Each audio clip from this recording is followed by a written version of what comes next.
Okay, would you like me to put on the PowerPoint now? I was going to say that this is not going to Facebook Live yet because I haven't initiated it. Let me see what I have to do to initiate it. It says waiting for live video. Okay.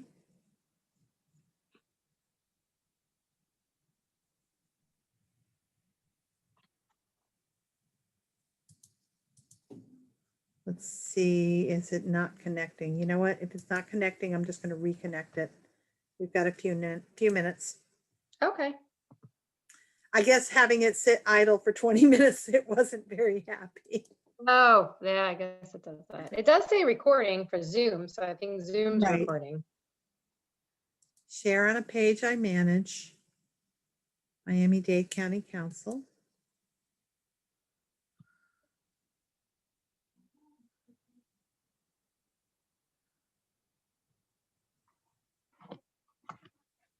Preparing the preview. Yeah, I know how to trim them. That's good. So that's one of the skills I was able to pick up recently. We're all learning good skills these days. Yeah. Breaking down the barriers for unstable housing.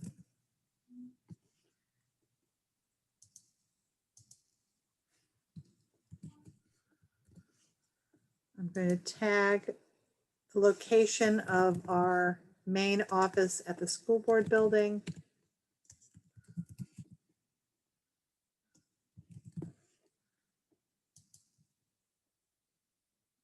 All right, and we're ready to go live on Facebook. Wonderful. Did you want me to open up the screen, or do you have a PowerPoint that you're going to be sharing? No, I don't have a PowerPoint that I'm sharing. Okay. Did you want me to turn mine on now? Yeah, that would be a good idea. If you want to have it as the opening. Sure. Okay, and then what I'm going to do is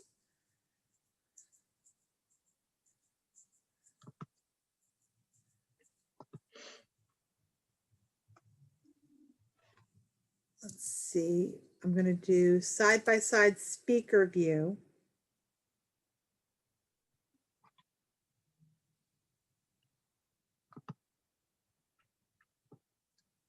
Okay, it is now 7 o'clock. All right. Looks like we're preaching to the choir, although I do not, is Jennifer someone that you know? No, I don't know. Okay, that's her. a new person. That's Go. good. We've been promoting it on Facebook, Twitter, Instagram. So Wonderful. all right, let's let everybody in.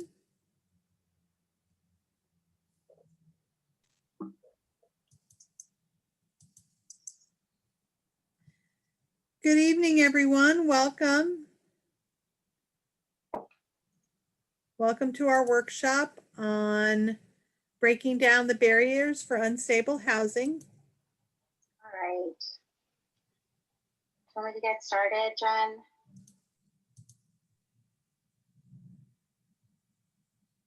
And we are now streaming live on Facebook. I'd like to introduce you to our speaker this evening. Deborah Albo-Steiger is joining us from Project Upstart. Deborah? Thank you so much, Ms. West, and good evening, everybody. Thank you for joining us today. I hope that you find this information helpful and that you bring it back to your schools and your community so that we can help more students. So I'm going to jump right in, and I will preface this by saying it is being recorded, but I also can share this PowerPoint to anyone who needs it. Project Upstart at dadeschools.net is always available, so you can email us if you ever have questions. So first and foremost, I want to say thank you. Many of you don't realize, but you're already supporting our Project Upstart students, and hopefully after this presentation, you'll realize even more students that you could be supporting. I think we'll just make sure that everyone's on mute, And that way we don't have any background noise. If anyone does have question, I'm sure Ms. West will be helpful and tell me if there's something in the chat that I missed, but feel free to ask me questions throughout. So hello from Project Upstart. Our official name is the Homeless Education Program of Miami-Dade County Public Schools. However, we try not to use that H word is what we call it. We do not have a strict guidance on this, but we prefer that we don't use that word, because when I started this program about 10 years ago, the word homeless was everywhere, and we believe that it was a barrier for people to sign up for our program. And you'll see in a moment that our definition is much more broad than what people typically think of the homeless word. So we try not to use that. We also want to emphasize that we are in the project, the Project Upstart is in the Department of Title I Administration within MDCPS. However, we serve every single school in MDCPS. It does not matter if you are at a Title I school or you're not at a Title I school. If you're at a charter school, a magnet school, a traditional school, we serve every single school in MDCPS. So this is our team, just to give you a lay of the land. We are North, Central, and South. If you are a South school, Brenda Palacios is based out of the the South region in Homestead at the Center for International Education. We have Anna Knapp out of the North region in Hialeah, and our main office is at Lindsay Hopkins Technical College. And that's where we also work with the Office of Community Engagement with the shop. And we're going to talk more about that. And if you're ever at the school board building, not during COVID, you can come see me. I'm on the 5th floor of the school board building. All right, so who does Project Upstart serve? We are very specific that we do work with students in MDCPS, but as I mentioned a few minutes ago, the definition with whom we serve is very large. So it's basically anyone in MDCPS, a student who is experiencing what we call unstable housing. So anyone who does not have stable housing qualifies for our program. And our mission is to work with you, with parents, with the school teachers, school administrators, with our partners in the community and students to remove any barriers, because we want to make sure that the students have a healthy sense of self and they are actually working well in school. That's the most important thing that we want to make sure of. We have a school board policy. Unfortunately, the word homeless isn't a policy, but it's okay. It protects our students, which is the most important.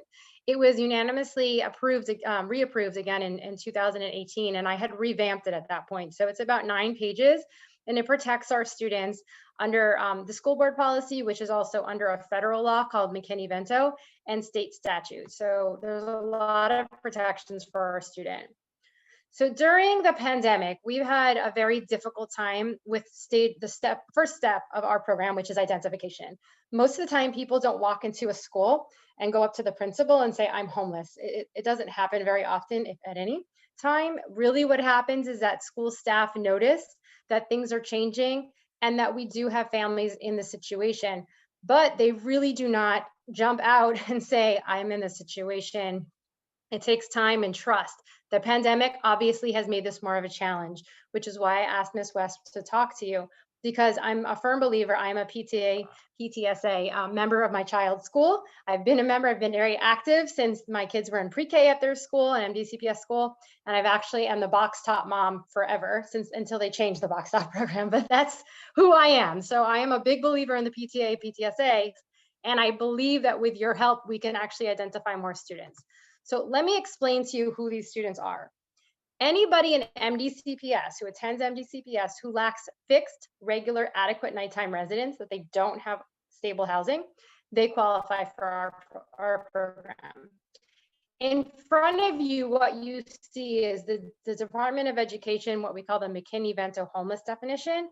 We look at students who are in any of these categories: an emergency shelter, Chapman North, Chapman South, the domestic violence shelters. We have about 14 shelters in Miami-Dade County we work with. Anyone who's living in a doubled up situation, tripled up, quadrupled up, anyone who's in a situation where they simply cannot stay on their own and it's not by choice. So it's not where somebody moves in with their grandma because that's what they do in their family, right? Generations live together. That's not what I'm talking about. I'm talking about out of financial necessity because of a house fire, an eviction, domestic violence. Somebody has to move out of their home. We also call it couch surfing. In the last few years, we have seen an increase in this situation in Miami-Dade County because of unaffordable housing. Now you put the pandemic and we see even more people in this situation. We also, unfortunately, have families who are in situations that you can imagine are not so great, such as parks, cars, abandoned buildings, substandard housing. And what I mean by substandard housing is anyone who is in a situation where they should not be living. It's not meant for human habitation. For example, they're living in a place that has holes in the roof and the ceiling, and rain is pouring in. They don't have running water. They don't have electricity. They have mold and mildew so bad that their kids have bad asthma because of it. So all of these reasons qualify them for our program. And then finally, hotels, motels out of financial necessity are another reason that's not by choice. So it's not that you're remodeling your home and you go into a hotel. It's that you have nowhere else to go. Most of the time, it's our families are working, but they can't afford first month, last month security deposit. There's a fantastic movie called The Florida Project. I don't know if any of you have seen it. It was out a few years ago. It was actually up for an Oscar, and it's about the people in Orlando in Orange County who are living in motels just steps from Disney World, and these families who are crammed into a room. And in fact, I retweeted last night on Twitter, a little plug for us at Project Upstart if you want to follow us, but I retweeted a reporter who actually last night or 2 nights ago went to homes or hotel rooms in Orlando for, it was the same thing as the Florida Project. So we have many people in Miami-Dade County living in motels. These are our numbers actually from 2 years ago, because DOE always lags when they release our numbers, but the numbers from last year are actually pretty similar. So we identified and served approximately 10,000 students in 2018-19 and 2019-20. It was just a little less than that. But that's a lot, right? I mean, that's a lot of students in MDCPS who are experiencing unstable housing. The truth of the matter is I actually believe there's a lot more. And I don't think any of you would be surprised by that. And that's why I'm here speaking with you, because I need help in identifying those students. This 419, last year was just over 400. Those are students that we're going to talk a little more about, but they're called unaccompanied youth. So they meet the definition of being unstably housed. And on top of that, they're not with a parent or guardian, and they're not under DCF care. So I'm going to talk about them in a second. This form, I'm hoping some of you have seen it, because it is supposed to go out to every single parent in MDCPS. Typically, it goes out on paper. This year, that was not possible yet because it went out in August when nobody was in school. So this is called the Student Eligibility Questionnaire for Project Upstart. It's a one-page form. The word homeless is nowhere on it. And it basically asks if someone's stably or unstably housed. So my kid's school did send this form out electronically, sent it back to them, and then it immediately comes to our office. However, what we can do and what I will do is, hopefully Ms. West will allow me, I will send you this form after, so you could potentially put this on your PTA-PTSA's website, because it is very clear that if somebody completes section B, they will qualify for our program. In fact, they actually have a part under section B called pandemic, so that if somebody becomes unstably housed because of the pandemic, we're now capturing that data so that we can assist them. That's new for this year. At the bottom of the form, I just point out to you that because this goes out in mass, we receive hundreds of these forms a week. So if somebody needs immediate assistance, we always tell them to pick up the phone and call our office. Or if they need a specific request, let's say they need backpack or school supply, they can email us at projectupstart@dadeschools.net. The form coming to us does not automatically trigger a call to the family. So we work in hands with what we call school upstart liaisons at the school site. So every one of your schools has a school upstart liaison, typically the school counselor. It might be a CIS, an AP. Sometimes it's the principal, and occasionally it's a school social worker. That person works with us and works with the students at the school to request services. But parents can always call our office. So during the pandemic, it has been very challenging to identify students. I've mentioned that. In a typical year, how do we identify? We send out what we call a weekly briefing that all principals receive. And that weekly briefing this year was electronic to get out to all the parents, that questionnaire I spoke about. During registration at the school, every single student is supposed to receive that stop sign form I just showed you, that questionnaire. And we always have self-reporting to staff. Again, this year, if it can happen on Zoom, Teams, it can, but it's still very difficult, let's say.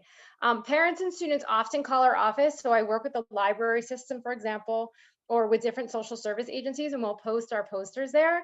And I actually, saying this out loud, there was a time probably like 5 or 6 years ago that a PTSA president actually called our office and saw the poster in the main office of the school and called us because she was too embarrassed to tell the school principal.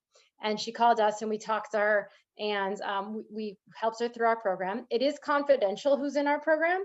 Only a few people in the building know.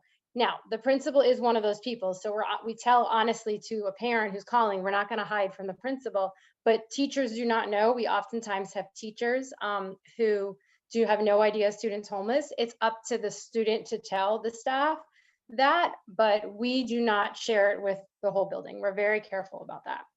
Outside agencies often refer to us, the shelters. In the free and reduced lunch application, it actually does say the word homeless if you've ever completed the free and reduced lunch application. And that makes it really helpful for us to contact families to see, because they immediately qualify for free lunch. Anybody in Project Upstart, like that gets free lunch. So that's fantastic. We do also ask when we talk to, and I do a similar presentation to our school district staff. And what I'll say to the school district staff is what I'm telling you right now, which is that what you see in front of you are just some of the signs that someone might be in this situation. During the pandemic, this has been increasingly more difficult to get people into our program because we're not seeing them face to face. DCF is saying things very similar, right? It's hard to spot child abuse when you don't see a child in front of you. Domestic violence shelters are saying it's hard to spot domestic violence when that woman is not going to work every day and is scared to pick up a phone and call someone. So we're seeing something similar. What we're saying, if any of you on the phone are teachers, is that one thing you can do is if you're doing an MSO class and you see behind you maybe a motel room in the area behind you, behind the student, excuse me, or there's a crowded group of people, or the student seems to constantly be moving every time you're on the class, that might be an indicator that maybe the student is couch surfing or is trying to find a place to live. So it obviously is something you wouldn't bring up in the middle of the Zoom call, but something maybe to follow up with a counselor to say, I think someone should call this parent and see what's going on. We're obviously very sensitive. Our whole team are school social workers or have social work backgrounds. And we're very careful when we talk to parents. We never put anyone in an uncomfortable situation because it's already uncomfortable. But MSO has made it that much harder because it's very difficult to know when you don't have that kid in front of you. Now, the kids in school, and it's more obvious, right? Students who have poor grooming, maybe they always were fine, but now their uniforms are never washed because they have nowhere to wash their uniforms. Somebody who's constantly hoarding food, or they're always hungry, or their bellies hurt on Monday because they haven't eaten since Friday. So that's signs that basically they might be in a situation where they need our help. I always mention this because this is important. This not just the state of Florida, but the federal government doesn't allow us to roll forward our students, which is why each school year we have to start at 0 and re-identify students into our program. Now, why is that? Well, it's because we hope and pray that people find stable housing, and so they would no longer be in our program for the following school year. This year, however, they will automatically have school services for the whole year. Let's say they were in a shelter in September. By December, they were permanently housed. They still get our services all year. But for the next year, they need to re-identify with a new questionnaire. That means free lunch wouldn't be automatic. If they had transportation through our program, it wouldn't be automatic. So just wanted to point that out. Why that would happen? Well, it would happen for the good reasons, right? They're now in permanent housing. They signed a lease. They work through the HAND program, which I'll speak about in a second, or they're with Carrefour. Basically, they've been able to move out on their own and they don't need to be in our program anymore, which is what, of course, we always hope for. So we operate over let me pause. Ms. West, is there anything that come so far? I don't want to keep going and that someone has a question. Are we good so far? Should I keep going? We're good so far. There are no I think we're questions in the chat box. Okay, great.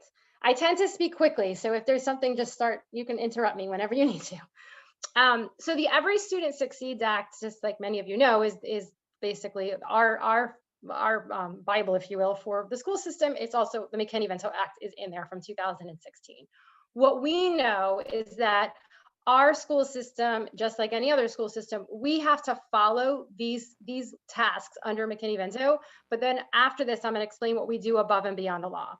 So we make sure every one of our students is immediately enrolled in school. So if a student comes to your school and they just had to move in with grandma because their house burned down and that they lived in Broward and now they moved to Dade, well, you know what? We go ahead and we can enroll them into our program, even if their birth certificate was burned in a fire. And we have 30 days per school board policy to get their documentation. We make sure our students are stably housed, which one silver lining of the pandemic is that that's one easier thing to do, stably in school. So if a student was attending a school in Homestead and then they had to move to a house in North Miami, we keep them at that school. That's the goal. This year with MSO, it's actually been easier because students don't have to worry about getting from up north down south, which is great, but we do provide transportation to our students to what we call the school of origin. So we work with our Department of Transportation to provide school buses from their previous school into where they live now. The caveat is, of course, our county is really big. So if any of you, I live in Northeast Dade County. When I go down to Homestead to visit Brenda, it can take me an hour and a half in the morning, right? So there's not really yellow school buses that go from one end of the county to the other. So we offer other transportation options to them, primarily when it's not free. So you all know right now Metro Transit is free in all of Miami-Dade County, which is fantastic. No fees for the buses, no fees for the trains. I've been told that's happening at least through January. And what's nice about that is that nobody has to worry about getting Metro passes from us. But when that's lifted and Metro passes are being charged for again, our office actually provides those for free to students. And if it's an elementary school student, to the parent as well. So that's a monthly pass. That's really nice. And we also offer what we call mileage reimbursement. So if a parent does have a car and wants to drive their student to school, we go into a contract, the district goes into a contract to actually pay them to and from school, which is great. So the other things that you see in front of you are kind of intuitive, right? You have enrolled during a dispute. We would never ever kick out a homeless student for being homeless. That doesn't make sense. So we've never had this situation before, but we make sure that our students are never removed from the school because of their status in our program. We also make sure that there's comparable services. So students who are in Project Upstart would never have to worry about, let's say, everyone else in the football teams gets a school bus and why don't I get one? They would get one too. They get whatever the other students get. And then finally in Project Upstart, we would never, and not just Project Upstart, but in the Miami-Dade County, we would never stigmatize or separate our students. So there's not one school for all of homeless students, right? We don't do that. We don't have one classroom or anything like that. So that's under the law. Now, above and beyond the law, we do a lot more. Our office, if you think of us, we're liaisons, we liaise. So if you're a parent at a PTSA and you know someone in your PTA membership who's going through this right now, you could reach out to our office and we can assist without you having to call a homeless shelter or an outside agency or speak to the teacher. So you just tell us and we take care of that. And it's very helpful because what we've noticed through the years is that the shelters need to talk to the teachers or the school wants to talk to the shelter, but nobody knows who anyone is. And if you go through us, we can handle that. When families go to shelters, we have them immediately sign a release of information form with our program. So that's taken care of right away. So we don't have to worry about information exchanges if the parents are okay with that. We do also track. Yes, question? We do have a couple of questions. Wonderful, go ahead. Are parents able to complete and update Form 8373 online to indicate their need for services? Yes, they can. If they go to our website, projectupstart.dadeschools.net, on the parent section, it's right there. And if they complete it, it's immediately submitted to our office. Good question. And do students have to be receiving free and reduced lunch in order to qualify for Project Upstart? No, not at all. We've had many students who don't actually qualify for free and reduced lunch until they go into our program, and then they immediately get free lunch. So they do not need to be qualifying for free and reduced lunch. And actually, that's a fantastic question. And it brings me to a good point. Project Upstart, we have students in every school of the county. In all my years, I've never had a zip code where it was immune to this situation. I remember one of my first years, there was a mom who was in a very affluent part of Miami-Dade County, and she drove a very nice car, and she said to me, Deborah, I don't know how I've ended up in this situation. She was a domestic violence victim, And overnight, her husband beat her up, kicked her out of the house. She lost everything. And she and her daughter moved into a shelter. And the situations we talk about are, especially now with the pandemic, it doesn't really matter. So oftentimes you will not see students in free lunch already. So that was a really good question. Anything else, Ms. West, or did I get them all? That's all at the moment. Okay, great. Thank you for these are good questions. Keep asking them. So we do monitor our students' grades for math, language arts. We look at their attendance. We look at if they're tardy to school. So what we have is a confidential report that only the liaison in the school and the administrator can see to see how the students are doing. And at a snapshot, they're able to say, okay, all of a sudden, Susie, her attendance just, it got really high, or her math grades dropped. And that's a good way for us to see, did they move again? Does Susie need transportation, or does she need access to a shelter? And so it's data, it just speaks, and that's how we try to track our students. So we do work with several agencies, and I point out that I'm an employee of the school district. So we do not have shelter beds, and we don't have keys to apartments. I wish I did, but I don't. What I do have is access to resources. So for example, and this is even before COVID, we have a partnership with Camilla's House and with Citrus Health, their HANDS program, for something called prevention services. So if you're a family who's at risk of becoming homeless, and this is through the Homeless Trust, this is what they call it, basically maybe they have an eviction notice, or they have what we call a love eviction, where they're living with someone and that person says, you can't be here anymore, as of January 1st, you need to be out. That those individuals qualify for prevention. So if we in Project Upstart can provide a verification letter, which we do, we will then send it to Camilla's or send it to HAND with that parent's permission. And then they are able to apply for prevention, first month, last month security deposit. And there's a lot of criteria. They have to have income. They have to show their proof that they can't live where they were living. Then they go through the process and they get that support. Now, I want to point out that big red line, those lines on the bottom. This is very, very important. The eviction moratorium, the federal eviction moratorium, ends on December 31st, 2020. There have been a lot of news articles lately about this because this is really crucial.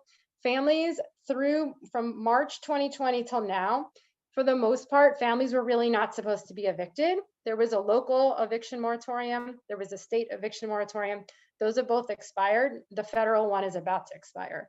So there's a real fear in our program and programs around the country that we're about to see a massive rise in evictions, because as of January 1st, unless something happens between now and then, a lot of families are about to lose their housing. So I point this out to you because, again, I'm making a plea, and hopefully you'll tell your other fellow PTA-PTSA board members that we are in a situation where parents need to know that Project Upstart exists so that we know how to help them. In very extreme situations, we do make referrals to what we call the homeless helpline. I was on the phone with them about several families today, in fact. They never stop placing anyone at shelters. People are still going to homeless shelters throughout Miami-Dade County. The procedure has changed, where people used to go immediately to shelter for intake. They can't do that because of COVID. So they're sent to an offsite location where they have a COVID test. And then upon a negative result, then they're able to go into shelter. But they're provided food and case management while they're at this offsite location. So please understand, if you're working with a family and they are on the street now, especially now in Miami with this cold weather, they need to call that helpline, and they can call our office and we can put a referral fit through. Everybody who has a child under the age of 18 is eligible for immediate shelter placement. Nobody in Miami-Dade County should ever be on the street if they have a child with them. And those on the streets who are 18 and above and older, they also have access to shelter. And so I just point out, our students in particular, if you're working with anyone under the age of 18 and you know they're in a car or they're in an abandoned building, please let us know immediately, because they should go to shelter. And the shelters, they operate north to south. They're all over the county. This is an exciting part of the presentation. So a lot of people usually take screenshots, Deborah. or they're very excited about this. Yes, Deborah, go ahead. before we move on to the shop, we do have another question. Does Okay. Project Upstart have a social media campaign that can be shared? So we do, and we definitely can. In fact, the month of November was Homeless Awareness Month nationally and locally. And we were throughout the month of November posting, but we can, if it makes it easier for you, we can actually give you posts. And I did that with Miss West. We helped to create the posts that you all hopefully saw to come today. But we can create flyers for you. We can create Instagram pictures or posts if that's something you're interested in. So if that is, then thumbs up, we can do that. Or can I talk about the shop then? Yes, we're good. So I'm going to go ahead to the shop. Yes. All right. The shop is very special. It was started through Mr. Carvalho. It started in a very small closet in the school board building annex, but now it's at Lindsay Hopkins Technical College. This is now, it used to be run by Project Upstart. It's actually run by the Office of Community Engagement. And the reason for that, and which is why I want you all to hear this, is that any student who is in need in Miami-Dade County, and they do not need to be in Project Upstart, they qualify for the shop. So Miss Diana Venturini, she runs the shop.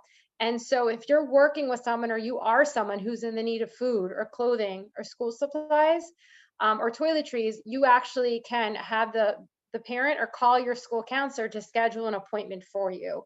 I don't know if you can see here, but the clothing they have tags on them. They come from Macy's. They come from I'm trying to think about a lot of brands. I'm not a brand person, but there's a lot of brands. Perry Ellis, I know, delivers Nikes right out of the box, brand new.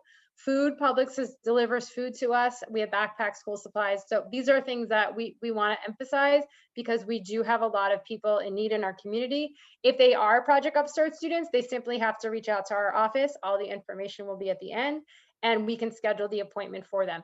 During COVID, I should mention, nobody's going into the shop right now because of the pandemic, but it's the drive-through service that everyone has. So they make the appointment in advance. We get the clothing size, we get the shoe size, the order of food they need, and then it's brought to their car when they get to the parking lot, and it's put in their trunks. So that's how we're working on that. Oh, and if people are not near the shop at Lindsay Hopkins, Brenda Palacios down south in Homestead, she has a mini version of the shop that she does, has basically all the same items. She can get them for families. And then up north, Anna Knapp works with different schools who also have different pantries that we work with too. So for our high school students, I don't know if anyone from high school is on the phone, but I just want to point out a few crucial topics. So when somebody's in our program their senior year, this is really important. They're eligible for a waiver, what we call a Florida state tuition waiver, after their senior year. So the state of Florida is very few in the country, I think we're one of the only ones, who has a statute that says that if somebody has verification of homeless status, they can apply for a state tuition waiver for that next semester. That means a state college like Miami-Dade College, a state technical college like Lindsay Hopkins, or a state university like the University of Florida or FIU. They can qualify for tuition waiver. It's different at every state university and institution, so you want to follow up with the contacts, and we know who they are, but we need to know their senior year they're in that situation. We also work with them throughout their senior year to help them transition. Did they take the SAT or the ACT? Do they need help paying for cap and gown? We pay for that. One day, hopefully, when prom and grad bash are back, we pay for that too. We have the prom boutique at Lindsay Hopkins with Office of Community Engagement. We help with getting free clothing. So we do all of these things. COVID hopefully will allow us to do them again, but we really need to know the seniors in particular as early as possible. I mentioned before a specialized population called unaccompanied homeless youth, and I don't know if you can read what that sign says. It says, all I did was turn 18. We have many students in our program, actually 18 and under 18, that fall in this category, and I'm just going to explain this to you really quickly. Basically, there's some reasons in front of you, but it's a child or a youth who meets that McKinney-Vento definition of not having stable housing, and they're not in the physical custody of a parent or a guardian. This is students that can be in high school or maybe not in high school. This year, we've had many students whose parents have died because of COVID that are now under our program. So it could be, we had a kindergartner whose parent died, it was their only parent, and had to move in with an aunt. And they lost their home and they lost their parent at the same time, and they became part of our program. Roughly 40% of this population identifies as LGBTQ+. That's both nationally and locally. I think, did a question come up? Oh, if a family is living with another family, do they qualify for Project Upstart? Yes. So that would be doubled up or couch surfing, and they 100% will qualify. So many families in Miami-Dade County, if they're living out of financial necessity or maybe domestic violence or a fire, they would qualify for our program. So when it comes to high school youth, I've just put a couple of things that why it's important, but the FAFSA, really, really important, because if an unaccompanied youth qualifies for our program, when they complete the FAFSA, they can actually mark on there that they're an unaccompanied youth, and they immediately get independent status, which I don't know if you remember doing your FAFSA or if you have kids doing your FAFSA. That's a really big deal. I've had kids break down crying in front of me when I've told them this their senior year because they don't think they can go to college because they haven't seen their parents in a few years, or they don't have, or their parent died. And I explained to them, no, our program can verify your status, and that it's like such a relief for them that they're able to actually apply for FAFSA. So again, really important that if you're working with seniors and you believe they should be in our program, to contact us. There's other state statutes that Florida helps with. The other two are a healthcare statute that allows a 16 or 17-year-old that's verified as being an unaccompanied homeless youth to be to get medical services. And the same with state ID. State ID is really important. And I'll go back to yourselves, or if you have a child who's trying to go to a public state college or university in Florida, you have to prove your residency status in Florida. And that can be very difficult because you would think, oh, well, I've been here since I was in first grade or kindergarten. That means I'm a Florida resident. And no, it doesn't. You actually also need a secondary document, and the state ID will do that if it's more than a year from the time that you are applying or going to that school. So we can also help 16 and 17-year-olds with that. We have a collective called the Helping Our Miami-Dade Youth, H.O.M.Y collective. And this is 100 agencies strong. And I would love for the PTA-PTSA to be involved. But we have 4 areas that we tackle. It's education and employment, stable housing, permanent connections, and well-being. And what we do is our goal is to prevent and end youth homelessness in Miami-Dade County. That is our ultimate goal. And we've done quite a lot in the 7 years since we've started, but a lot with education, especially with FIU and Miami-Dade College. I also want to point out every January, the Miami-Dade Homeless Trust, our county's continuum of care for the homeless system, they have to count the homeless individuals on the street. They literally go around in the 3rd week of January and they count who's on the street. We started eye counts about 8 years ago because we were not capturing the number of unaccompanied youth in Miami-Dade County. And we continue to work together to make sure that we are capturing that data. I mentioned before, and I want to highlight this again, that up to 40% of unaccompanied homeless youth are identified as LGBTQ. Earlier today, and unfortunately, I was talking to an 18-year-old whose family members beat him up last night, actually, because he was outed. He came out that he was gay, and his family did not take that well. And so we had to get him into a shelter today because he could not go home. So this is a very real issue. We work with Pride Lines and the Alliance to make sure that students in our community are safe. And we always make sure to have our safe zone stickers up so students know that we are allies and we can help them. So I just gave you a lot of information, and you might be asking, what can you do to help? Well, I can tell you. First, that questionnaire, which I brought up like 10 different times, if it could be posted on your PTSA's website, your PTA website, I can send that to you, that link. It's fantastic if you can send an email message. I know our PTA sends out email messages all the time. I mean, normally like, oh, there's a book fair sale or there's a PTA meeting coming up or whatever it is. It would be great if you all could promote it too. You're trusted people in the building. And if it comes from you as opposed to the principal, it helps. I mean, the principal is important too. So that's why I have them send it out. But if they send it out and you send it out, it's much more likely this message won't be ignored. I also ask that if you can present even for 1 or 2 minutes about Project Upstart, just to tell your members who we are and what we do. There's a very short video that I have, shorter than this presentation. It's about 7-8 minutes. It's in English, Spanish, and Creole. And it's a very quick way to learn about Project Upstart and what parents can do to get involved in our program if they need to. We also have social media. A couple of you have asked. That's at Project Upstart. We're on Facebook, Twitter, and Instagram. And I always encourage you, if you are going to post something, and we can certainly get out that information to you for a social media campaign, just tag us at Project Upstart. It is really helpful when that happens. We do have materials. Every single school in the district received our materials about a month and a half ago.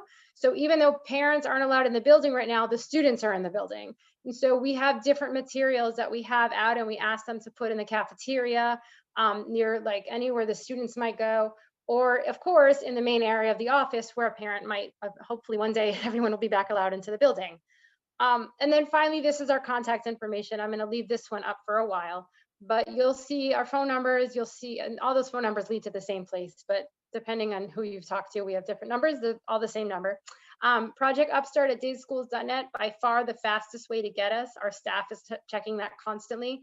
We are a year-round program. So it doesn't matter if somebody is it's July and they need housing and they need help, we can assist them. Our office is open again at Lindsay Hopkins and at the South and North. But of course, because of COVID, no one's coming in. If somebody has to come, we will meet people in the parking lots. So that's just what we're doing to keep everyone safe for now. Projectupstart.dadeschools.net is the website. I'm constantly trying to update it. There's now, under the parent section, a frequently asked questions section, which people say has been helpful to just know some of the things I've told you and more. And then finally, if you are interested in having one of us come to a PTA meeting, we can always try. Our office is not that big, but we can certainly try to come out if you find that the personal touch would be helpful. We can try to do that too. I'm happy to, but we do a lot of Zoom calls now. So if there's a family who's really struggling and a Zoom call might help them, we can arrange that for sure. We're doing those all the time. So that's what I have. I kind of blew through that because I don't know, the energy in the room and the Zoom room seems really positive. So Sandra, were there other questions, or is there anything that I missed? Oh, you're on mute. I can't hear you. There, somebody can fill out their bingo form. At this time, I'm going to go ahead and stop the live stream to Facebook. So thank you for joining us.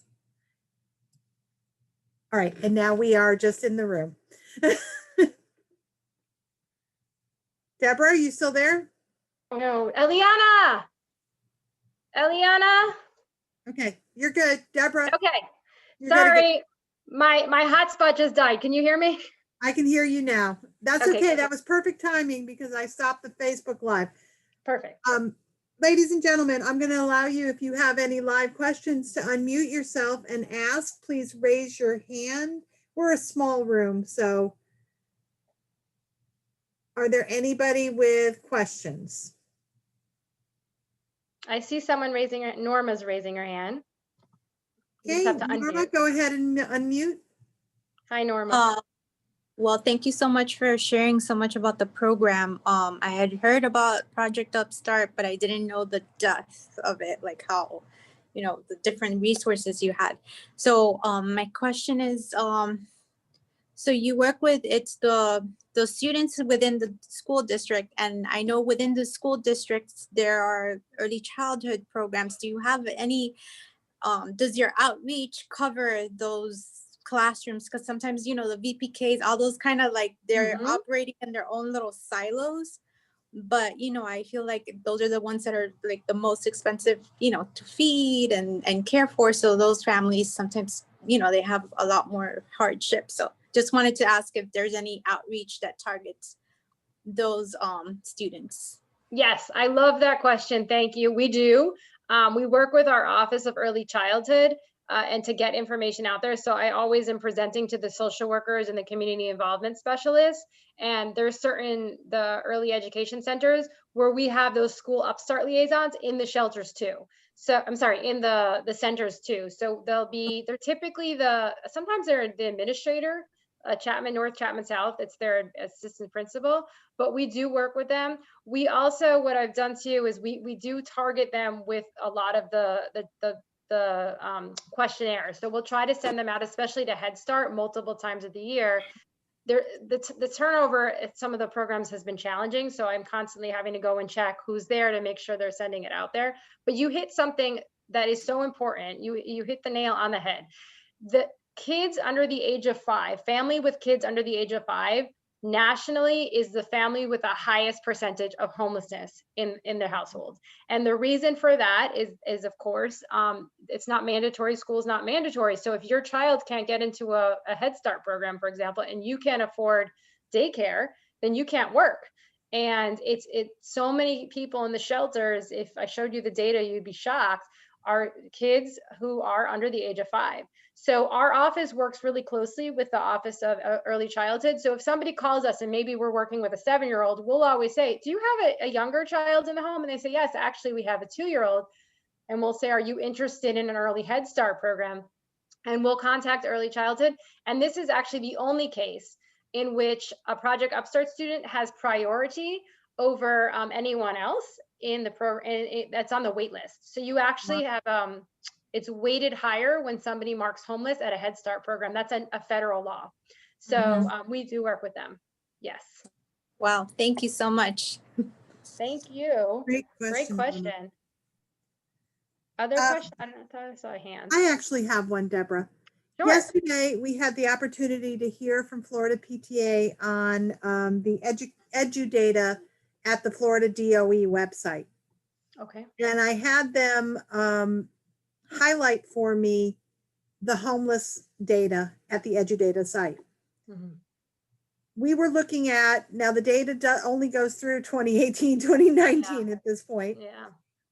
But at that time, they only identified on that site 3,300 homeless. And when you showed me your numbers earlier, you had 9,600. I noticed though, if you eliminated the doubling up, then the number was about 3,300. Ooh, So they shouldn't do that. That's not good. I'm afraid that the data on the DOE website, their definition of what they include in the homeless does not include the doubling up. So I'll bring that to the attention. So there's a state homeless education office and Miss Courtney Walker oversees that. She's the person I report to in Tallahassee. And I know on their website, it's accurate, but that's not good that somewhere else it's not. If you don't mind emailing that to me, I would very much like to show them because they're not going to be very happy. So we'll correct that. Even subtracting the doubling up statistics, something that we noticed in the 3 years of data that we looked at is a very disturbing trend. The numbers went very quickly from 1,900 to 3,300. Yeah. In just 3 years. So it went to almost a full 1% of the entire Dade population. Yeah. So interestingly, Ms. West, is actually, if you look nationally, they actually looked at, let me take you to New York. New York City Public Schools has over 1 million students. Of those million, 110,000 last year were homeless. So they actually, if you look at our data, the state will tell you our data is probably too low, and it's actually closer to 3% of our population. It's actually closer to 4 now. So they actually believe it should be 5 to 10% of your free and reduced lunch numbers. But in some situations, like in New York City, it's actually over 10%.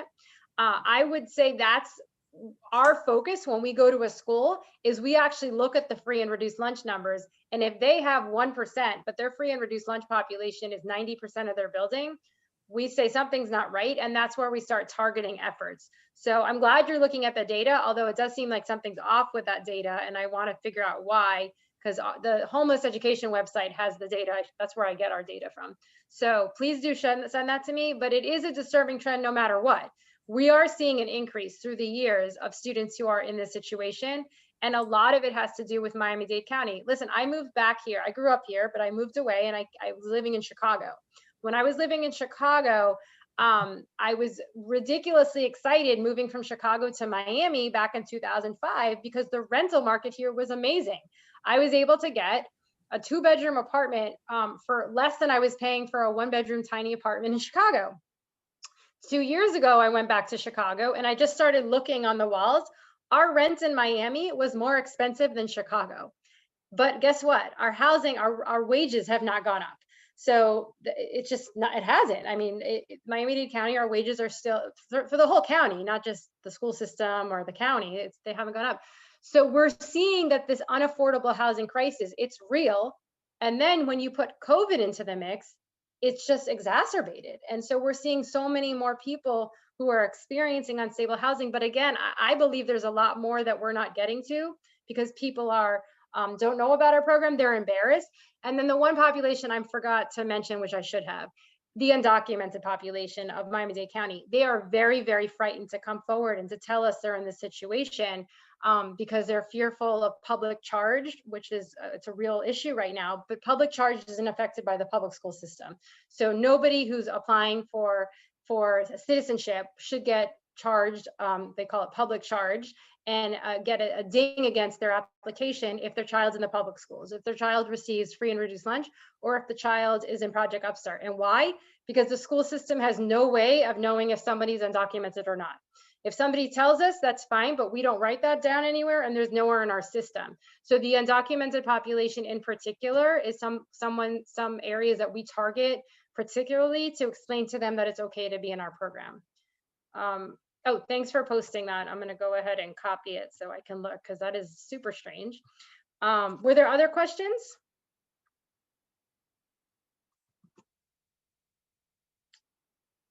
Oh, you're on mute again. I can't hear you.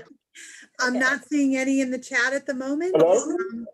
Oh, someone I think is asking a question. Yeah, so my question is, do the counselors know how to, the type of conversation to have with the parents so they won't make it seem as the stigma that they're homeless? You know, some students, they don't want to associate with the word homeless. Yes, so Are they trained for that? Yes, they are 100% trained for that. We have throughout the fall, I've trained over 400 counselors, community liaison specialists, administrators, and that's the first thing they heard is what you all heard at the beginning of the presentation. We do not use that word homeless, and we stay away from it on all of our forms. So they are, number one, they are trained.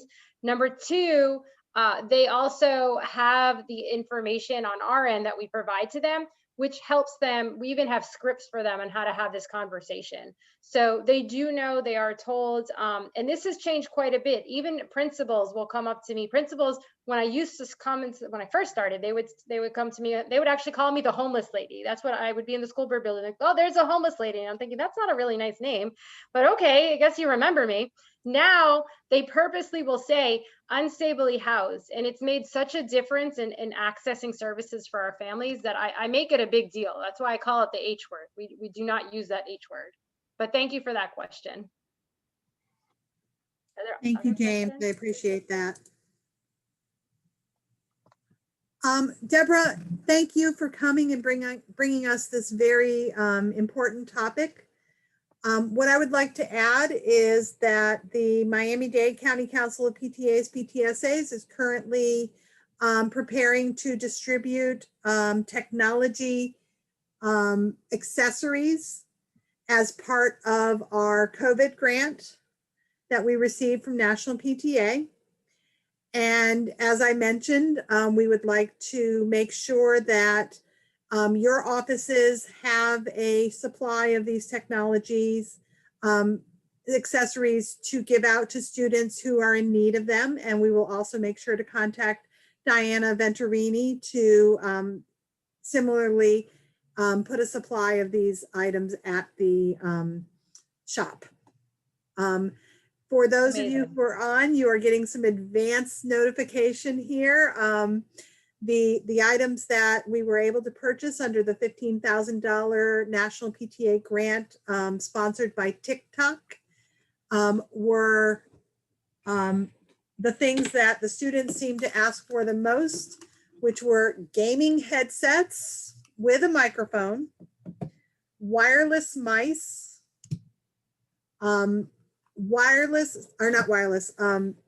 webcams with microphone as well as earbuds with microphones. So we will be distributing those hopefully just after the holidays to the various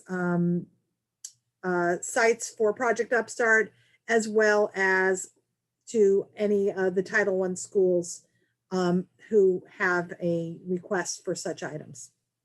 That's amazing. Thank you so much, Ms. West, and to all of you. It's great. We do get a lot of requests for the headphones, and they are not cheap to come by. So I appreciate that very much. Well, and you know, Deborah, actually that's a fallacy. Although you will have a difficulty finding them this week because we have wiped out the county. This headset was $5. That's awesome. So just to let PTAs know that you know, you can help your students, and the earbuds with the microphone that I bought were just $1.25 each. Wow, awesome. Yeah. So if you shop frugally, you can make it happen. Well, thank you so much. Does anyone else have Thank any you, questions everyone. for me? I'm very grateful to each and every one of you for letting me come here today. And I just want to say to all of you that it's a very stressful time right now. I am a licensed clinical social worker. That I was a therapist before, and I'm constantly talking about self-care. And I know how much you all do for the students, your own kids, your families. So please do make sure you're taking care of yourself these days.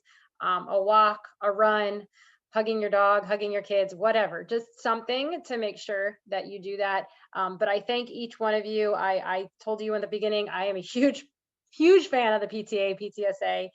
It's helped me get through a lot with my own kids' school. And I know how special it is for our kids to know that their parents are involved, and parent involvement is crucial. So thank you all so much. And always feel free to reach out to me if you have questions. And to those of you on the call, if you feel so inclined to invite me to a PTSA meeting, and you said I met you tonight, then I will be happy to be there virtually, of course, right now. I have a question. Yes. Do you have any Creole speakers on your staff to educate our Creole speaker population? Yes, we have Creole and Spanish speakers on our staff. Oh, great. Thank you. Mm-hmm. Yep. And I can tell you that all of them are also, even though they didn't like presenting in the beginning of working for Project Upstart, they are all expert presenters now. So Creole speaking, Spanish speaking, English speaking. And again, I'll mention those 8-minute videos in English, Spanish, and Creole that we have. It's a really quick way to learn about our program. And I'm going to send Ms. West that link. Thank you, How Deborah. early do we need to book them if I need to have them on a radio show? I'm sorry. Well, you would have to, so if you email projectupstart@dadeschools.net, we do need a little time because we have to get clearance from Ms. Daisy Gonzalez Diego if it's anything besides a PTA meeting, I'll say it that way. So we would need some time. I would give it like 3 weeks, 2 weeks, just so I can go through the chain of command. Yes. But PTA meetings, it's not that hard. PTA meetings are much easier. Deborah, let me point something out to you. Meetings hosted by school personnel, they need to make sure that they're not using Dade Schools authentication, because parents cannot join those meetings. We've been having this problem with district meetings. Interesting. In fact, we just had one last week with Teacher of the Year. Our PTA liaison was not able to join the Zoom meetings where they watched the teachers because it was Dade Schools authenticated and they don't have Dade Schools logins. Right. I will bring that up. Actually, I've been ignoring the request because I haven't updated mine. So, and I do that on purpose because I work with so many outside agencies. So I haven't updated mine, which is why I haven't had that problem. But I will ask ITS how to fix that. That's not good. And I definitely will ask them. Thank you for telling me that. Yeah, I know that principals were granted open Zoom accounts so that they could have parents join, but most staff do not have open Zoom accounts. Okay. All right. I'll definitely let ITS know that because at some point I have to transfer mine and I need an open account. So I totally understand that. Yes. And for all of you who are on here and do not realize it, the account that I'm using right now, owned by the county council, is available for PTA meetings. It is a business Zoom account. It can have up to 300 attendees. We also have an ability to do 500 attendees in a webinar, as we did with the superintendent the other day. So just to let you know that this account is available for your usage, perhaps to host Deborah and her team for a workshop at your school. Thank you everyone for joining us. We hope you have a great rest of this evening. And for those of you who partake, happy Hanukkah and happy holidays. Merry Christmas and happy Kwanzaa. And I hope I caught all of them. Am I missing anything, anyone? Happy New Year. Happy Joyeux New Year. Noël. What's that, Mr. We are- Murphy? The French, Joyeux Noël. Thank you, James. I appreciate that. All right, everyone. Have a great evening. Thank you for joining us. Bye-bye.